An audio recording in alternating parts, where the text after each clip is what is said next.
So you want that strategy. I'm going to record this. All right, so this is, I'm going to do two strategies. I talked about the black-white, black and blue, I call it. Save that. Let's do the husband-wife. It could work in any state, but for the sore loser states, and if you don't know what that is, sore loser laws are what keep some candidates from running twice. If you're in a state with a sore loser law, they're trying to keep someone, and we're not sure if this is constitutional, but it seems to be effective. Keep some people who would like to run in a primary, and then after losing, run against the same opponent again in the general election. Most states allow this. The ones that call themselves sore loser states disallow it. Here's my way somewhat around it. Campaign with your spouse. Let your wife, who has the same name, either be your primary or your follow-on. You lose in the primary, same name, same yard sign, same name recognition for the continuation, even though it's a different person. That avoids the sore loser law. Now, I like when spouses support one another from the get-go anyway. So, in the early going, it's primary time. Husband and wife, whoever's really on the ballot, are arm in arm and facing voters. And then one of them continues if the first one loses the primary. If there's a win in the primary, very unlikely if you're in the other party, but then everything's good.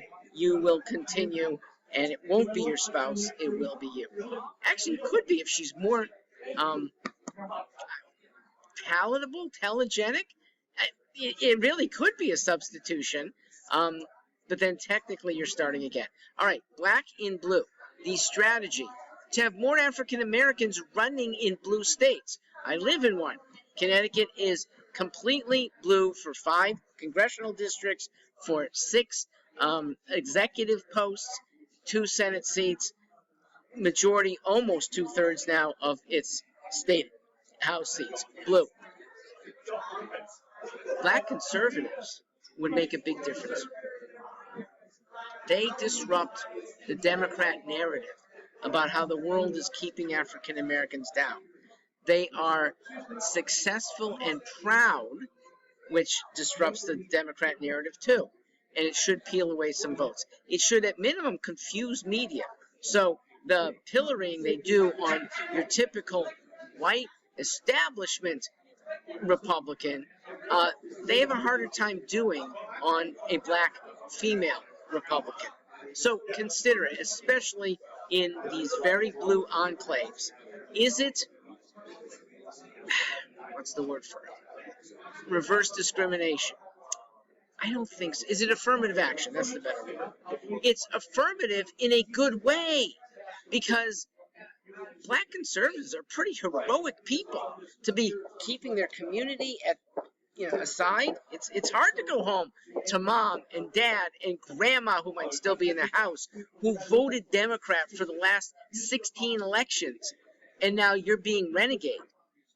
It's hard to do, and that itself is meritorious. It's meritorious also because you know you are going to be subject to outsiders' barbs too. So on merit, I think black conservatives have merit irrespective of what their resume looks like, and their resumes are often really good too. Make sense? All right. Thanks for listening.